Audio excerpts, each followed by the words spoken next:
Ok. Donc, nous allons commencer. Nous prenons dans Apocalypse le chapitre. Bon, on va aller directement dans Apocalypse le chapitre 2. Au fur et à mesure que nous avançons, je vais donner les passages clés que nous allons lire. Même si on doit revenir sur Apocalypse chapitre 1, on va revenir là-dessus pour pouvoir voir certaines choses. Mais d'abord, nous allons prendre Apocalypse chapitre 2. Apocalypse chapitre 2, nous allons lire l'église d'Éphèse. Apocalypse chapitre 2, le verset 1. Apocalypse chapitre 2, le verset 1 que je vais lire. Il est écrit: écrit à l'ange de l'église d'Éphèse. Voici ce que dit celui qui tient les 7 étoiles dans sa main droite. Donc, faisons attention à toutes les expressions que nous sommes en train de voir. Voilà, je reprends. Écrit à l'ange de l'église.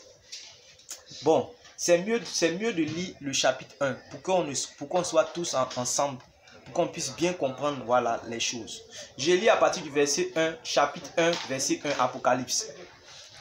Il est écrit: révélation de Jésus-Christ, que Dieu lui a donné pour montrer à ses serviteurs les choses qui doivent arriver bientôt, et qu'il a fait connaître par l'envoi de son ange à son serviteur Jean, lequel a attesté la parole de Dieu et le témoignage de Jésus-Christ, tout ce qu'il a vu. Heureux celui qui lit et ceux qui entendent les paroles de la prophétie et qui gardent les choses qui y sont écrites, car le temps est proche. C'est la raison pour laquelle vous et moi nous sommes connectés ce soir, pour nous édifier, parce que le temps est proche et les jours sont mauvais. La parole de Dieu dit au verset 4: Jean, aux 7 églises qui sont en Asie. Vous voyez? Jean, aux 7 églises qui sont en Asie. C'est à souligner. Que la grâce et la paix vous soient données de la part de celui qui est, qui était et qui vient, et de la part des 7 esprits qui sont devant son trône, et de la part de Jésus-Christ, le témoin fidèle, le premier-né des morts, le prince des rois de la terre, à celui qui nous aime, qui nous a délivrés de tout péché par son sang, qui nous a délivrés de nos péchés par son sang, et qui a fait de nous un royaume, des sacrificateurs pour Dieu son Père. À lui soit la gloire et la puissance au siècle des siècles. Amen. Voici, il vient avec les nuées et tout œil le verra, même ceux qui l'ont percé, et toutes les tribus de la terre se lamenteront à cause de lui. Oui, amen. Je suis l'alpha et l'oméga, dit le Seigneur Dieu, celui qui est, qui était et qui vient, le Tout-Puissant. Le verset 9, faisons attention. Moi, Jean, votre frère, qui est part avec vous à la tribulation et au royaume et à la persévérance en Jésus, j'étais dans l'île de Patmos. Pourquoi? À cause de la parole de Dieu et du témoignage de Jésus. Je fus ravi en esprit au jour du Seigneur. Et j'entendis derrière moi une forte voix, comme le son d'une trompette, qui disait: ce que tu vois, à souligner, ce que tu vois, c'est à souligner, écris-le dans un livre et envoie-le aux 7 églises. Je répète, au verset 11, au verset 11, qui disait: ce que tu vois, ce que tu es en train de voir, écris-le dans un livre et envoie-le aux 7 églises. À Éphèse, à Smyrne, à Pergame, à Thyatire, à Sardes, à Philadelphie et à Laodicée. Je me retournai pour connaître quelle était la voix qui me parlait. Et après m'être retourné, je vis 7 chandeliers d'or. Et au milieu des 7 chandeliers d'or, quelqu'un qui ressemblait à un fils d'homme, vêtu d'une longue robe et ayant une ceinture d'or sur la poitrine. Sa tête et ses cheveux étaient blancs comme de la laine blanche, comme de la neige. Ses yeux étaient comme une flamme de feu. Ses pieds était semblable à de l'airain ardent, comme s'il eût été embrasé dans une fournaise, et sa voix était comme le bruit des grandes eaux. Il avait dans sa main droite 7 étoiles. Il avait dans sa main droite 7 étoiles. De sa bouche sortait une épée aiguë à 2 tranchants, et son visage était comme le soleil lorsqu'il brille dans sa force. Quand je le vis, je tombai à ses pieds comme mort. Il posa sur moi sa main droite en disant: ne crains point, je suis le premier et le dernier, et le vivant. J'étais mort, et voici, je suis vivant au siècle des siècles. Je tiens les clés de la mort et du séjour des morts. Écris donc les choses que tu as vues. Je répète, écris donc les choses que tu as vues, et celles qui sont, et celles qui doivent arriver après elles. C'est à souligner aussi. Le mystère des 7 étoiles que tu as vues dans ma main droite et des 7 chandeliers d'or. Les 7 étoiles sont les 7 anges des 7, sont les anges des 7 églises, et les 7 chandeliers sont les 7 églises. Voilà. Maintenant, nous allons jusqu'au verset 2. Écrit à l'ange de l'église d'Éphèse: voici ce que dit celui qui tient les 7 étoiles dans sa main droite, celui qui marche au milieu des 7 chandeliers d'or. Je connais tes œuvres, ton travail et ta persévérance. Je sais que tu ne peux pas supporter les méchants, et que tu as éprouvé ceux qui se disent apôtres et qui ne le sont pas, et que tu les as trouvés menteurs. Que tu as de la persévérance, que tu as souffert à cause de mon nom, et que tu ne t'es point lassé. Mais ce que j'ai contre toi, c'est que tu as abandonné ton premier amour. Souviens-toi d'où tu es tombé, répands-toi et pratique tes premières œuvres, sinon je viendrai à toi et j'ôterai ton chandelier de sa place, à moins que tu ne te répandes. Tu as pourtant ceci, c'est que tu hais les œuvres des Nicolaïtes, œuvres que je hais aussi. Que celui qui a des oreilles entende ce que l'Esprit dit aux églises. À celui qui vaincra, je donnerai à manger de l'arbre de vie qui est dans le paradis de Dieu. Alléluia. Alors que le Seigneur nous bénisse. Donc, nous allons faire environ 5 remarques par rapport aux lettres aux 7 lettres qui ont été données à ces 7 églises de l'Apocalypse. Voilà. C'est cette église de l'Asie que nous avons vue, c'est cette église de l'Asie mineure. Donc nous allons voir quelques remarques ensemble. Voilà.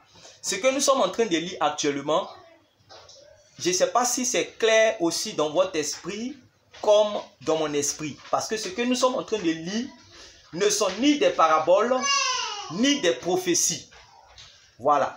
Ce que nous sommes en train de lire ne sont ni des paraboles, ni des prophéties. Les sept églises, les 7 lettres là. Voilà. Les lettres aux 7 églises là, ce ne sont pas des prophéties. Ce ne sont pas des paraboles.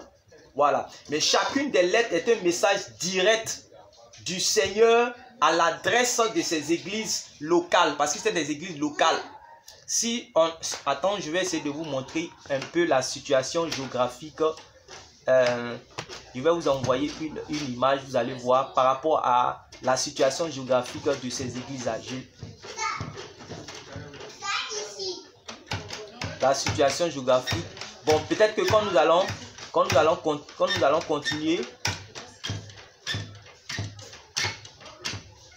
continuer tout à l'heure, mon épouse va vous envoyer l'image. Mais nous allons continuer.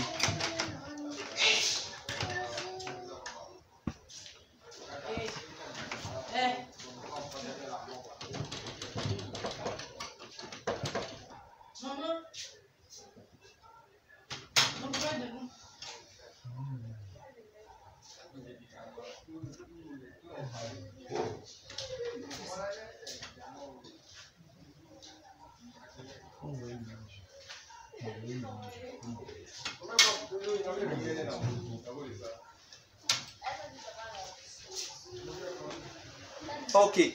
Donc, je disais que les lettres aux sept églises ne sont ni des paraboles ni des prophéties, mais chacune d'elles est un message clé et direct du Seigneur à l'adresse des églises locales concernées. Voilà.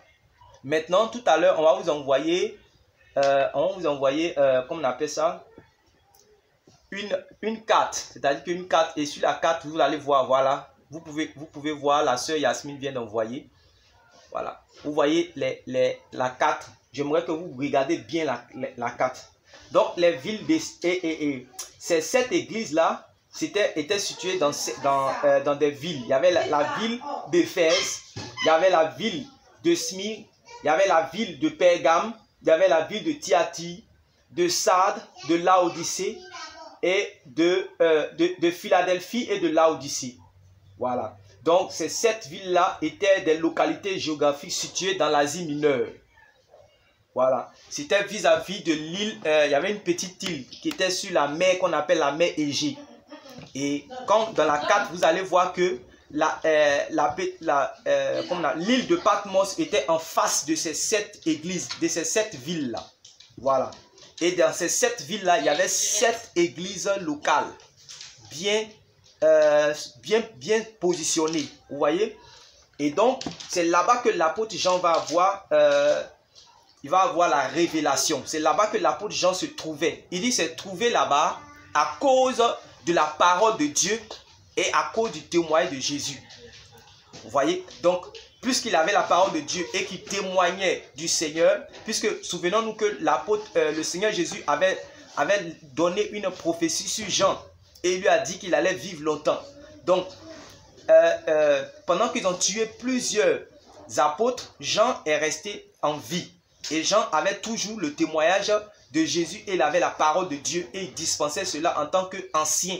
Vous pouvez lire dans 1 Jean, 2 Jean, 3 Jean, vous allez voir que l'apôtre Jean, il a tellement vieilli jusqu'à dans ses lettres, il appelait les gens, il appelait les gens enfants, petits enfants. Il était quelqu'un qui donnait qui parlait, c'est-à-dire que aux vieillards, il parlait aux jeunes gens, il parlait aux petits enfants. Donc il a vécu pendant longtemps. Voilà. Et à cause de ce qui fortifiait la foi des saints, on cherchait réellement à le faire mourir. Et donc, ils ont mis la main sur lui, ils ont cherché à le faire mourir plusieurs fois, mais à cause de la prophétie qui était sur lui, il devait vivre longtemps, ils n'ont pas pu le tuer. Donc, ils vont le mettre maintenant, pour le faire oublier, ils vont le mettre maintenant sur l'île de Patmos. Et cette île-là était sur la mer, la grande mer qu'on appelle la mer Égée, qui était en face, en réalité, en face de ces 7 villes où il y avait les 7 églises de l'Apocalypse. Voilà. Je suis en train de mettre les choses dans les contextes bien, pour qu'on puisse bien comprendre. Parce que je dis que quand nous allons lire ces choses-là, tout ce qui est voile réellement va quitter. Parce que quoi? Il y a une certaine interprétation qui voudrait que ces églises-là soient une parabole pour désigner les 7 âges de l'église. Je ne sais pas si vous avez déjà entendu parler de ces choses. Pour ceux qui sont habitués comment on appelle ça même, qui sont habitués aux prédications, ceux qui écoutent les prédications du part et d'autre. Je ne sais pas si vous avez déjà entendu parler des 7 âges de l'église. Voilà. Donc, il y a une certaine interprétation qui voudrait que ces 7 églises-là soient une parabole pour désigner les 7 âges de l'église. Alors, dans cette logique, les 7 lettres seraient 7 messages, chacun à l'adresse de l'église tout entière à un moment précis de son histoire. Voilà. C'est bien sur cette théorie que se fonde l'enseignement d'après lequel la fin des temps serait l'âge de l'église de Laodicée. Et aujourd'hui, on a l'habitude d'entendre, non, nous sommes l'église de Laodicée, nous sommes l'église de Laodicée. En réalité, nous ne sommes pas l'église de Laodicée. Voilà. Écoutons bien ces choses aujourd'hui. Parce que beaucoup de frères se sont donc focalisés sur la 7e lettre comme le message du Seigneur pour l'église de notre temps. Il suffit pourtant de lire pour se rendre compte que le fait même qu'on vient de montrer la situation géographique même des choses et le fait qu'on va bien décortiquer les choses ce soir, nous allons voir que toutes ces interprétations qui avaient été données par rapport aux 7 âges de l'église en fait, ne sont ni propres ni communes aux églises de notre époque. Voilà. Donc, nous allons voir que les sept lettres que nous allons lire ensemble étaient bien la description des réalités vécues en ces temps-là dans chacune des églises mentionnées. Et donc, c'est pour cela que nous allons lire ensemble. Dans Apocalypse chapitre 1, du verset 10 à 9. Je relis encore. Écoutons bien maintenant, c'est là que je demande à tout le monde de rester véritablement concentré. Je fus ravi en esprit au jour du Seigneur. Et j'entendis derrière moi une forte voix. Nous sommes au verset 9, Apocalypse chapitre 1, le verset 10 à 9 et 10 à 19.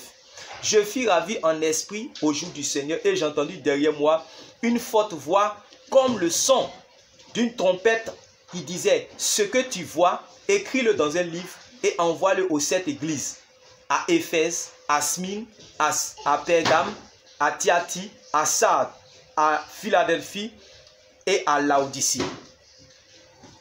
Je me retournai pour connaître quelle était la voix qui me parlait, et après m'être retourné, je vis 7 chandeliers d'or, et au milieu des 7 chandeliers d'or, quelqu'un qui ressemblait à un fils d'homme, vêtu d'une longue robe et ayant une ceinture d'or sur la poitrine. Il avait dans sa main droite 7 étoiles. De sa bouche sortait une épée aiguë à 2 tranchants, et son visage était comme le soleil lorsqu'il brille dans sa force. Écris donc les choses que tu as vues. Donc, je nous ai dit de souligner ça. Écris donc les choses que tu as vues. On souligne les choses que tu as vues et celles qui sont. On souligne les choses qui sont. Celles qui sont. Et celles qui doivent arriver après elles. Le mystère des 7 étoiles que tu as vues dans ma main droite et des 7 chandeliers d'or. Les 7 étoiles sont les anges des 7 églises, et les 7 chandeliers sont les 7 églises. Voilà. Donc, c'est bien l'apôtre Jean qui parle. C'est bien l'apôtre Jean qui parle. Et ce qu'il dit, c'est que lui, il a été ravi en esprit. Voilà. Il a été ravi, c'est-à-dire qu'il a été enlevé en esprit. N'en déplaise à ceux qui ne croient pas que réellement le Seigneur peut faire vivre cette expérience-là à ses serviteurs. Le Seigneur peut vous ravir. Voilà. Peut vous ravir l'esprit. C'est-à-dire que ce n'est pas vous-même vous décidez de sortir de votre corps comme les sorciers de notre époque. En réalité. Mais c'est le Seigneur, selon son bon vouloir, selon la bonne disposition aussi de son serviteur, il prend réellement son serviteur en esprit. C'est ça, il dit, j'ai été ravi. C'est-à-dire qu'il a été enlevé en esprit. Et il a alors entendu une voix et il a vu une vision. Voilà. Maintenant, dans la vision, il a vu le Seigneur Jésus vêtu d'une longue robe. C'est pour ça qu'il a dit quoi? De souligner ce qu'il a vu. Voilà. C'est pour ça qu'il a dit que écris donc les choses que tu as vues. Donc dans la vision, il a vu le Seigneur Jésus vêtu d'une longue robe. Il tenait 7 étoiles dans sa main droite et marchait au milieu des 7 chandeliers d'or. Alors une parole lui fut adressée en ces termes. Écris donc les choses que tu as vues et celles qui sont et celles qui doivent arriver après elles. Pour ceux qui me suivent, ça c'est dans quel verset? Allons-y vite. Pour ceux qui me suivent, c'est dans quel verset? Ok, c'est que tu suis bien. Donc, le verset 19, je nous ai dit de souligner les choses que tu as vues. Parce que nous allons voir point par point. Donc, dans les choses que tu as vues, actuellement, nous sommes en train d'enlever tout ce qui peut être point d'ombre. Nous sommes en train on va tout enlever d'abord avant d'aller étudier notre église aujourd'hui, qui est l'église d'Éphèse. C'est-à-dire que l'église que nous allons étudier aujourd'hui. Après, par la grâce de Dieu, nous allons pouvoir étudier l'église de Smyrne et l'église de Pergame et autres. Mais aujourd'hui, nous allons voir par la grâce de Dieu, si le Seigneur nous permet, l'église d'Éphèse. Mais avant d'arriver à notre étude, nous voulons montrer qu'en réalité, les 7 églises-là ne sont ni des prophéties ni des paraboles, mais ce sont des réalités qui se passaient au temps même de l'apôtre Jean. Vous voyez? Maintenant, comme il n'y a rien de nouveau sous le soleil, nous pouvons, et le Seigneur a dit que ce qui sera, c'est ce qui a été. Nous pouvons étudier les choses qu'ont vécu les chrétiens d'Éphèse. Parce qu'on peut relativiser à notre époque. Mais ça ne veut pas dire que nous sommes l'époque d'Éphèse, ou nous sommes l'époque de Laodicée, ou nous sommes l'époque de quoi que ce soit. J'espère que c'est clair, ça commence à être clair dans notre esprit. Je vais continuer. Donc, au verset 19, il a dit les choses que tu as vues. Quelles sont les choses que Jean a vues? Les choses qu'il a vues, c'était la vision du Seigneur. Voilà. Les choses qu'il a vues, c'était la vision du Seigneur avec la description qu'il en a faite. Parce qu'il a dit qu'il a vu le Seigneur. Voilà. Il dit qu'il a vu le Seigneur. Donc, les choses que tu as vues, c'était la vision du Seigneur avec la description qu'il en a faite. C'était une vision dont l'explication est consignée en Apocalypse chapitre 19, le verset 20. Voilà, on peut voir même dans Apocalypse chapitre 19, le verset 20, soit le dernier verset du chapitre. Ce sont les choses qu'il a vues. C'est-à-dire que la manifestation du Seigneur dans sa gloire. La manifestation du Seigneur dans sa gloire. Celui sur lequel il s'adossait avant. C'est-à-dire qu'il mettait sa tête sur sa cuisse, sur sa poitrine. Mais il va le voir dans un autre niveau. Voilà. Il va le voir maintenant, son Seigneur qu'il avait touché dans sa chair. Là. Il va le voir maintenant dans l'esprit, dans sa gloire. Et c'est ça qu'il a vu. Et puis il a dit, écris les choses que tu as vues. Et quand il a vu, il a commencé à décrire, un homme vraiment extraordinaire. Voilà. C'est ce qu'il a vu. Maintenant, il y a les choses qui sont. Et je nous ai dit de souligner aussi, parce que dans le verset 19, Apocalypse chapitre 1, verset 19, je vous ai dit de souligner les choses qui sont. Alors, quelles sont les choses qui sont? Les choses qui sont, c'était l'état des lieux des églises, suivant le regard du Seigneur. Parce que le Seigneur a les yeux sur son église. Donc, quand le Seigneur est dans le ciel, ce qu'il voit, c'est-à-dire que son regard par rapport à l'église. Donc les choses qui sont, c'était l'état des lieux des églises suivant le regard du Seigneur. Et c'est ce que l'apôtre Jean a écrit. Et il a consigné dans les chapitres 2, chapitre 3. Voilà, avec les 7 églises là. C'est ce que nous allons voir bientôt. On va commencer avec l'église d'Éphèse. Donc ce sont les choses qui sont, c'est-à-dire que les réalités du terrain à l'époque où Jean est ravi en esprit, donc de sa position spirituelle, il peut voir maintenant tout ce que le Seigneur va lui montrer par rapport à ce que l'église est en train de vivre. Et c'est ça qu'on appelle les choses qui sont. Maintenant, les choses qui doivent arriver après elle. Voilà. C'est là maintenant, on va rentrer maintenant dans le cadre prophétique du livre d'Apocalypse.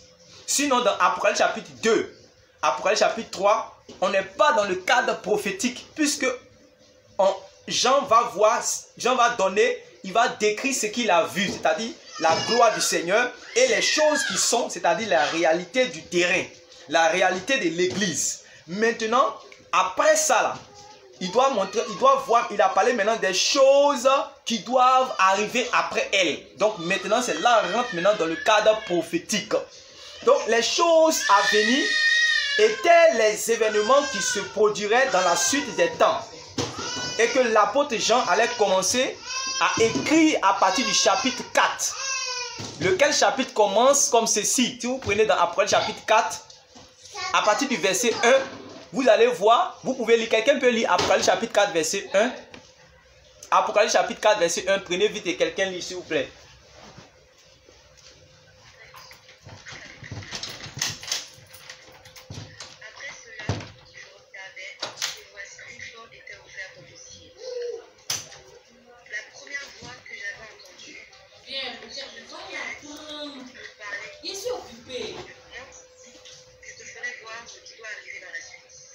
Voilà. Donc, il dit, après cela, je regardais et voici une porte était ouverte dans le ciel. La première voix que j'avais entendue, comme le son d'une trompette et qui me parlait, dit, monte ici. Vous voyez, on va le faire monter plus haut maintenant. Dit, monte ici. Et je te ferai voir ce qui doit arriver dans la suite. Vous voyez, non? Donc, il y avait les choses qu'il a vues, les choses qui sont, et on le fait monter encore plus haut pour qu'il puisse voir les choses qui doivent arriver dans la suite. Donc, le domaine prophétique du livre d'Apocalypse va commencer à partir du chapitre 4. Donc, le chapitre 2 et le chapitre 3, c'est que les gens appellent les ailes de l'église, ça n'existe pas. Voilà. Donc, vous voyez que les choses à venir, c'est-à-dire la partie prophétie dans le livre de l'Apocalypse commence seulement à partir du chapitre 4. Donc, les lettres aux 7 églises étaient le décryptage de l'actualité ecclésiastique des événements, des assemblées qui étaient mentionnées. Par exemple, Éphèse, Smyrne, Pergame, Thyatire, Sardes, Philadelphie et puis Laodicée. Donc, c'était un décryptage, c'était la réalité actuelle de ces églises-là, ce qui se passait, puisque eux, ils attendent le Seigneur. Ils attendent le Seigneur, mais ils ne savent pas comment le Seigneur est en train de les voir. Est-ce que réellement ils sont prêts? Et toutes ces églises-là se réclamaient du Seigneur. Ces églises-là aussi attendaient le Seigneur. Mais qu'est-ce que le ciel dit d'eux là? C'est ce que Jean a vu. Et maintenant, Jean va venir relayer, va venir relater, va venir donner cela comme message. Voilà. Donc, c'est un peu cela. Donc, on va voir encore... une deuxième remarque. Voilà. Avant d'en venir à la lecture des lettres, nous allons consulter la carte. De la manière que nous voyons la carte tout à l'heure que mon épouse a envoyé tout à l'heure sur le forum tout à l'heure. Elle a envoyé la carte. Et je vous ai dit que c'était cette ville qui était en face de l'île de Patmos. Et de cette position-là, quand Jean donne... il donne ces lettres-là aux 7 contrées qui habitaient ces différentes églises en question. Il leur donne pour pouvoir faire circuler la lettre. C'est-à-dire qu'il leur donne un message et ils vont faire circuler la lettre-là à chaque ville où il y avait ces 7 églises. Voilà. Mais il faut mentionner aussi que ces 7 églises-là n'étaient pas les 7 seules églises du Seigneur Jésus-Christ dans le monde. Hein. Non, c'est juste que ces églises-là étaient à côté de l'île de Patmos. Et c'est là-bas qu'on a envoyé les messages. Voilà. Donc, il y avait d'autres églises que vous connaissez bien. Voilà. Et qui étaient disséminées un peu partout. Voilà. Mais les 7 églises de l'Asie mineure, là,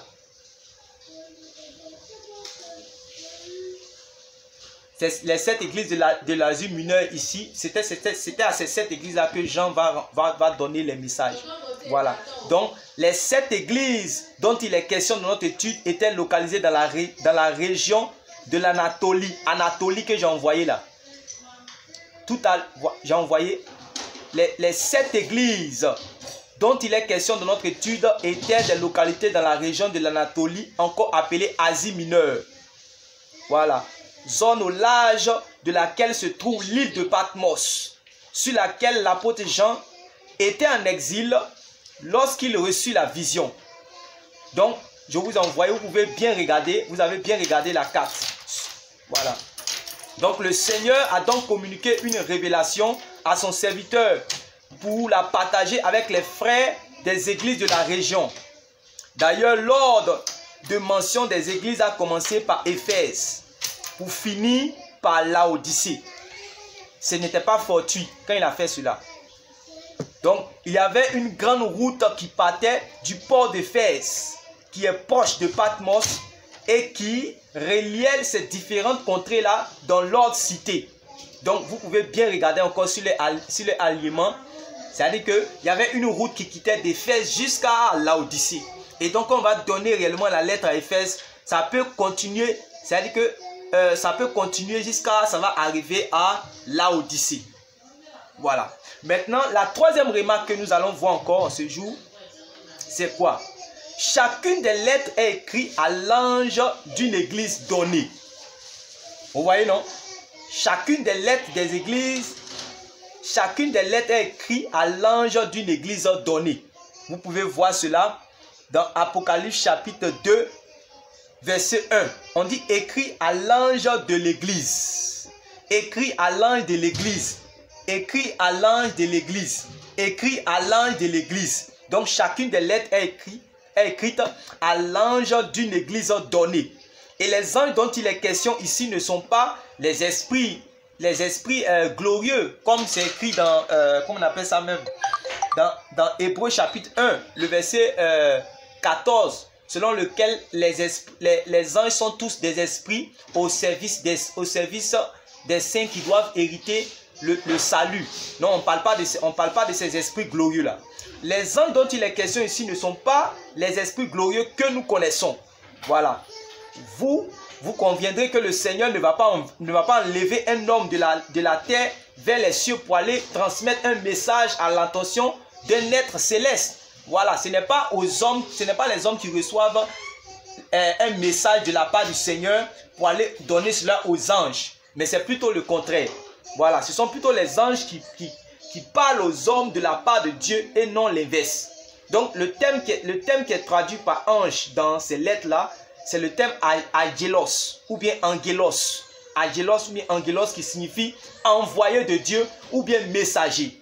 Donc on dit l'ange de telle ou de telle église, c'est donc le disciple qui fait office de conducteur, qui fait office de envoyé de Dieu, qui fait office de ancien, qui fait office de pasteur, qui fait office de quoi encore? De évêque. Voilà, c'est le porteur du message à l'égard de ses frères. Voilà. Donc pour faire simple, on parlera d'évêque, de conducteur, voilà, tel qu'on voyait qui était établi dans chaque ville à la fin du 1er siècle. J'espère que par rapport à ce que je viens de dire là, est-ce que c'est clair dans l'esprit de tout un chacun? Qu'on parle de ceux qui sont, c'est-à-dire que écrit à l'ange de l'église, écrit à l'ange de l'église là. Voilà. Voilà. Donc, c'est qu'on parle de l'ange de l'église de tel, l'ange de l'église de tel, on est en train de parler d'un envoyé de Dieu. Voilà. On est en train de parler d'un envoyé de Dieu. C'est lui qui est l'ange de cette église-là. L'envoyé de Dieu. L'ange de telle ou de telle église. C'est le disciple qui fait office réellement de conducteur d'ancien. Alors que le Seigneur vous bénisse, je continue. Donc, dans les lettres, le Seigneur s'adresse tantôt au leader, tantôt à toute l'église. C'est-à-dire qu'il s'adresse tantôt à celui qui est l'ange, ou bien il s'adresse tantôt aussi à toute l'église. Mais surtout réellement à l'ange de l'église. Voilà. Puisque réellement l'ange, il va influencer, c'est lui qui influence, c'est-à-dire que ses dispositions influencent forcément l'église. C'est pour cela que quand quelqu'un n'est pas au bon endroit, il n'est pas bien... la dernière fois, j'étais en train de nous dire que nous sommes à un temps où on doit tout faire pour se trouver réellement dans la bonne église. Nous sommes à un temps où le choix d'une église est véritablement très important. Il faut savoir quel pasteur tu suis, dans quelle assemblée tu es. Voilà. Et je disais la dernière fois que mieux vaut être dans une assemblée qui est proche de la vérité que d'être dans une assemblée qui est proche de ta maison. Parce qu'une assemblée peut être proche de ta maison et puis être loin de la vérité. Alors que même si une assemblée est loin de ta maison et est proche de la vérité, gloire à Dieu. Vous voyez? Donc, il faut faire réellement très attention. Donc, pour une lecture simple et pratique, nous allons entendre le Seigneur parler à une entité individuelle dans laquelle chacun de nous va se projeter, comme je disais tantôt. Chacun de nous va se projeter et cette entité sera simplement baptisée du nom de la ville, c'est-à-dire Éphèse, Pergame, Philadelphie, etc. Voilà.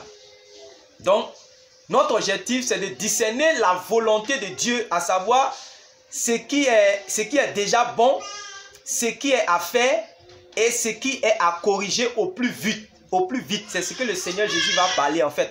L'objectif dans ces lettres-là, c'était de discerner en fait la volonté de Dieu.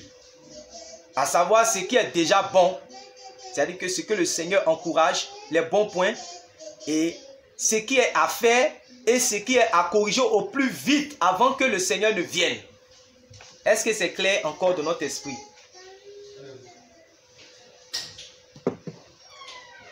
Est-ce que vous me suivez? Si vous me suivez, vous mettez les émoticônes, on va avancer.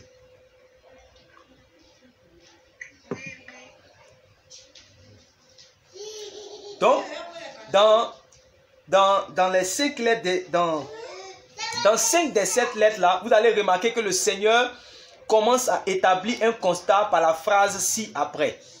Il va dire, je connais tes œuvres. Je connais tes œuvres. Je connais tes œuvres. Vous pouvez voir cela.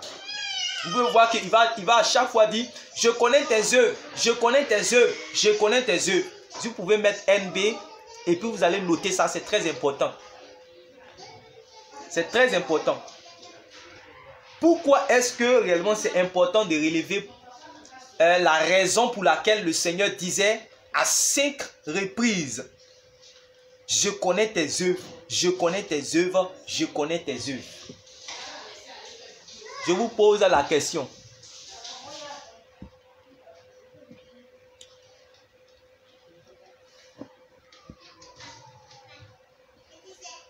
Je dis, pourquoi est-ce que c'est important, c'était si important pour le Seigneur de relever cette expression-là?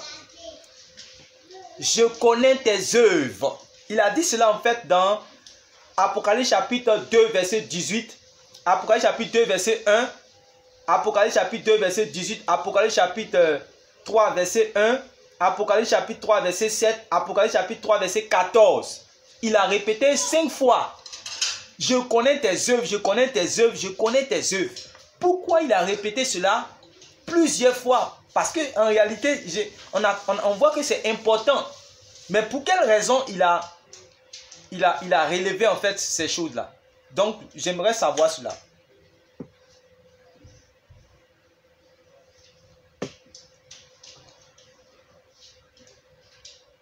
Pour préciser qui s'est lit dans le cœur, il y a un frère qui a parlé, dit, pour préciser qu'il s'est lit dans le cœur bon ou le cœur mauvais d'une assemblée. Ok?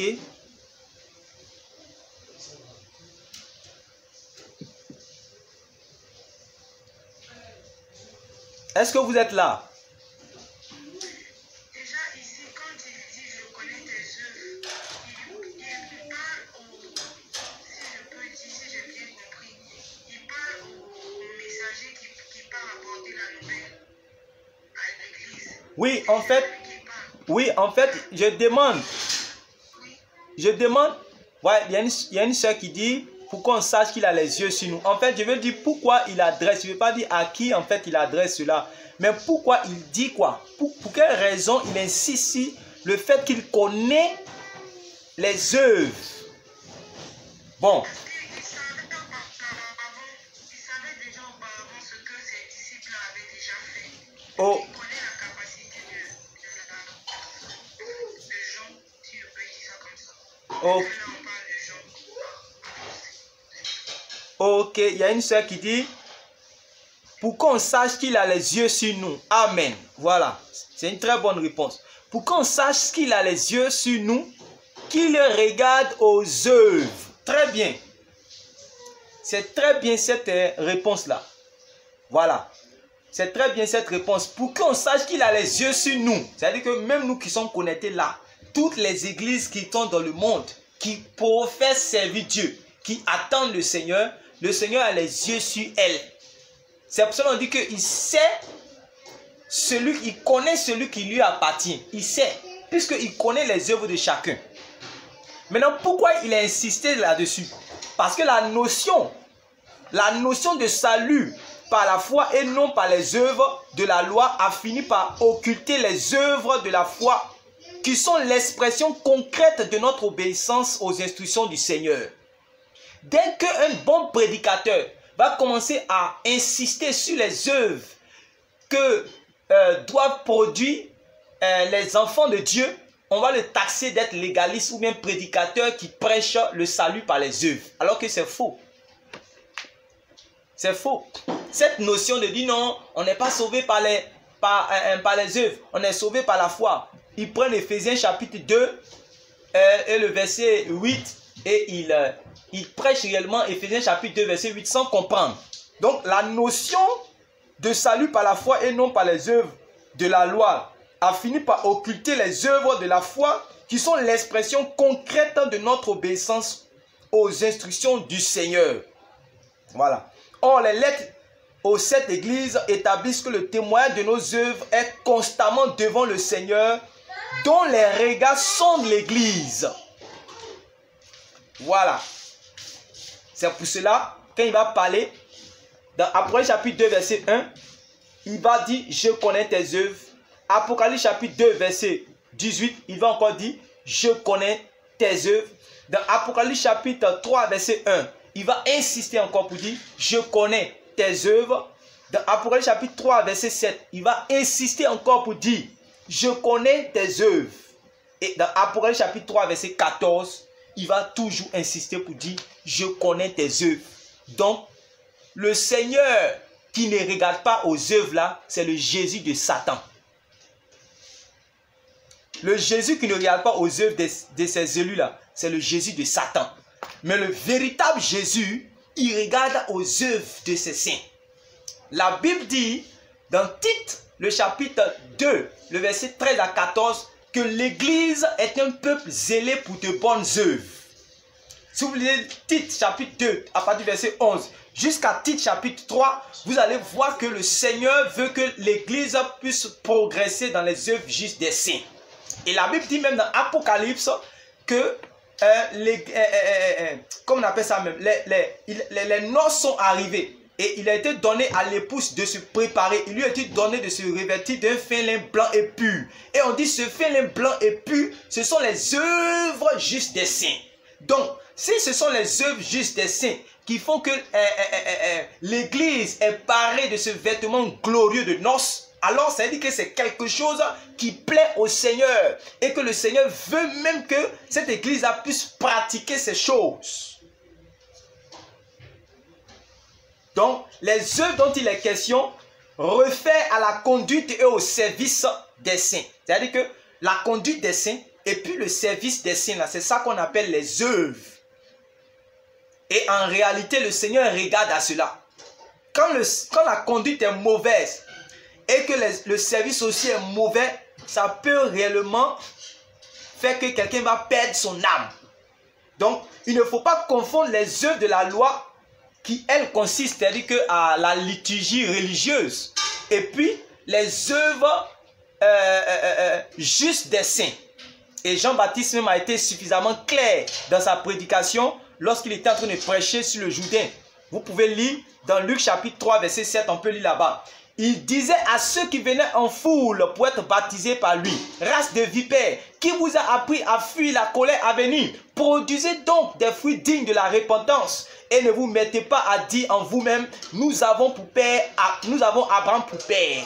Car je vous déclare que de ces pierres, Dieu peut susciter des enfants à Abraham. De même, la cognée est mise à la racine des arbres. Tout arbre donc qui ne produira pas de bons fruits sera coupé et jeté au feu. Et il a dit, parlant du Christ, il a son vin dans la main, il nettoiera son air, il amassera le blé de son grenier, mais il brûlera la paille dans un feu qui ne s'éteint point.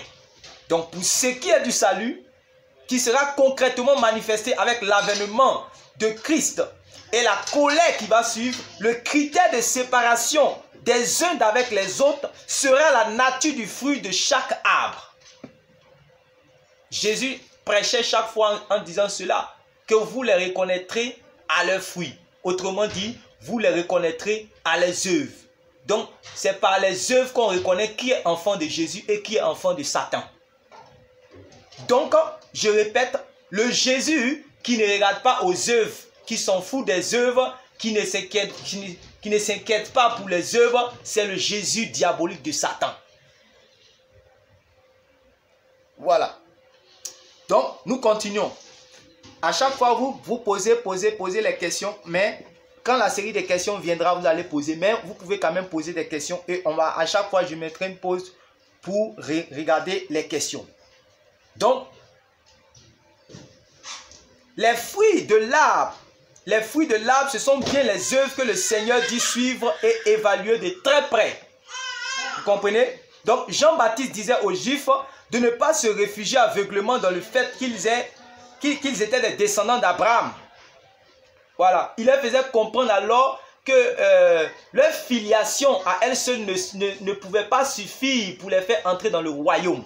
Il y a beaucoup aujourd'hui qui se disent non, moi je suis chrétien, moi je suis élu de Dieu, moi je suis la princesse de l'Éternel, moi je suis de telle église, moi mon père spirituel c'est celui-là, moi je suis prédestiné. Chacun dit les gros mots qu'il veut.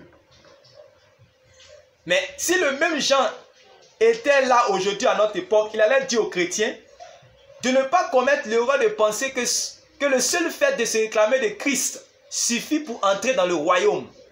Voilà. Il allait nous parler ainsi. Il allait dire produisez du fruit digne de la repentance qui vous a été prêché par le message de l'évangile et ne vous bornez pas à dire nous croyons en Jésus, nous sommes prédestinés, nous sommes le lut de Dieu, je suis la sémence de Dieu. Voilà, parce que même les démons aussi croient. C'est d'ailleurs ce que l'apôtre Paul enseignait ici, lorsqu'il disait par exemple dans Actes chapitre 26, le verset 20. Quelqu'un va lire cela. Actes chapitre 26, le verset 20. Actes chapitre 26, le verset 20. Quelqu'un va lire à haute voix.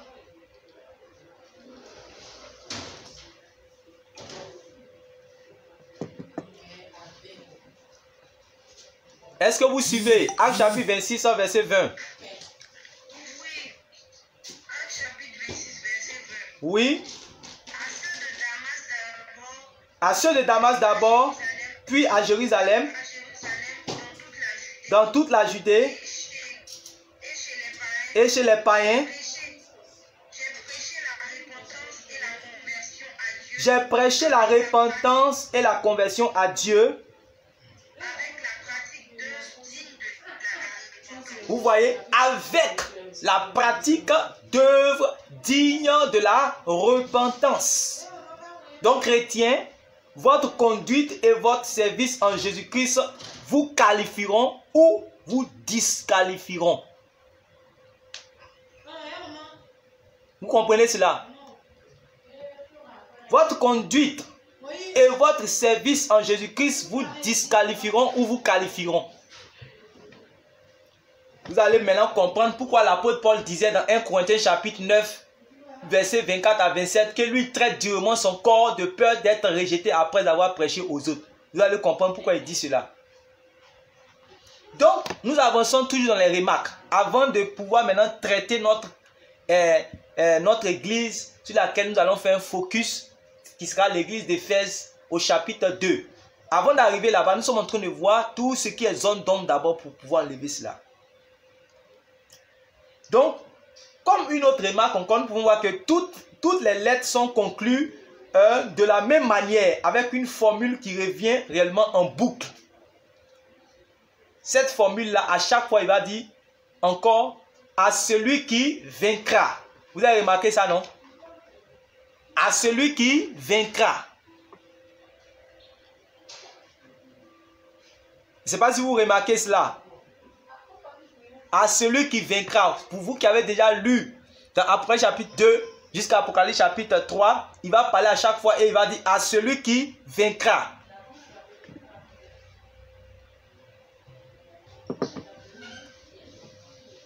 Donc, il est donc clair que parvenir à la concrétisation du salut promis, c'est l'objet d'un combat. C'est pour cela que l'apôtre Paul va dire à Timothée, dans 1 Timothée, le chapitre 6, verset 12, combat le bon combat, combat le bon combat, saisis la vie éternelle à laquelle tu as été appelé. Vous voyez? Et pour laquelle tu as fait pour laquelle réellement tu as fait une profession devant plusieurs témoins. Donc il dit, combat le bon combat. Saisis la vie éternelle à laquelle tu as été appelé. Donc, il est donc clair que parvenir à la concrétisation du salut promis est l'objet d'un combat. Chaque jour, je dis cela aux gens, ils ne veulent pas m'écouter. Donc, c'est un combat qui est engagé pour tout chrétien et qui se poursuit jusqu'à ce que l'on ait franchi la ligne d'arrivée. Selon qu'il est écrit, j'ai combattu le bon combat, j'ai gardé la foi, j'ai achevé la course. Donc, un combat qui pourra se solder par une victoire ou par une défaite. Donc, seuls les vainqueurs recevront la couronne et le royaume auquel l'évangile nous a appelés. Seuls les vainqueurs. Voilà pourquoi Jésus, là, il parle, il n'y a plus de parabole. C'est-à-dire que c'est direct. Un père qui parle maintenant directement à ses enfants. Un maître qui parle à ses disciples. Des gens qui disent qu'ils sont en train d'aller vers lui. Et donc, lui, il les voit. Il voit qu'il y a certains qui sont en train de venir vers lui, mais d'autres ne sont pas en train de venir vers lui. Donc, il envoie la lettre directement pour donner le message qui lui a dit, ne pensez pas que vous êtes en train de venir là où je suis venu là. Regardez ce que j'ai vu sur vous. Et puis, il envoie maintenant Jean maintenant envoie le message. Donc, seuls les vainqueurs recevront la couronne et le royaume auquel l'évangile nous a appelés. Donc, à la question de savoir ce qui fait gagner ou perdre, la réponse sera évidente à mesure que nous allons progresser dans notre étude. Amen. Est-ce que c'est clair dans notre esprit encore, avant qu'on avance?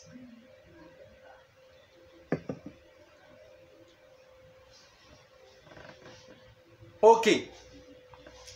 Que le Seigneur vous bénisse. Donc, la dernière remarque que nous allons voir, vous allez voir que, à l'exception de l'église de Smyrne et puis de l'église de Philadelphie, le Seigneur a fait des reproches plus ou moins marqués à tous les autres. Voilà. Des mises en garde diverses et ciblées ont été prononcées à l'endroit de concerner que le Seigneur continuait pourtant à considérer comme les siens. Voilà. Mais cela ne veut pas dire que les choses qu'il leur reprochait n'étaient pas graves. C'est-à-dire que quoi? Bien que les choses qu'il leur reprochait étaient graves, il continuait toujours à les appeler comme étant les siens en fait. Voilà. Ce qu'il faut plutôt comprendre, c'est que le Seigneur est patient et qu'il nous laisse du temps pour nous repentir. Tant qu'il est possible pour un chrétien de se repentir, le Seigneur continuera de l'appeler son enfant et de le regarder comme destiné à l'héritage du royaume. Seulement si le temps de la grâce prend fin pour lui, sans qu'il ne soit détourné des choses qui le disqualifieront, choses pour lesquelles il s'est trouvé interpellé d'une manière ou d'une autre, il perdra son âme. Il perdra son âme. Donc que personne d'entre vous ne tombe dans le piège de croire que le fait que le Seigneur l'appelle toujours son fils et lui accorde telle ou telle faveur est la preuve que s'il meurt, il rentre au ciel malgré les iniquités qu'il transporte dans son vêtement. Et dont le Seigneur l'appelle à se repentir et ne veut pas se repentir.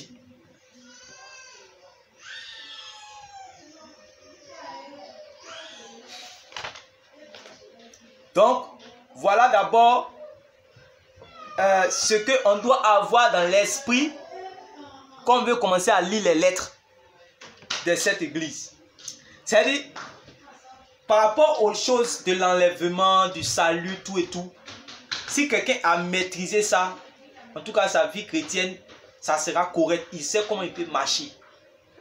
Parce qu'il va comprendre que, donc le Seigneur, quand il parle là, il ne s'amuse pas.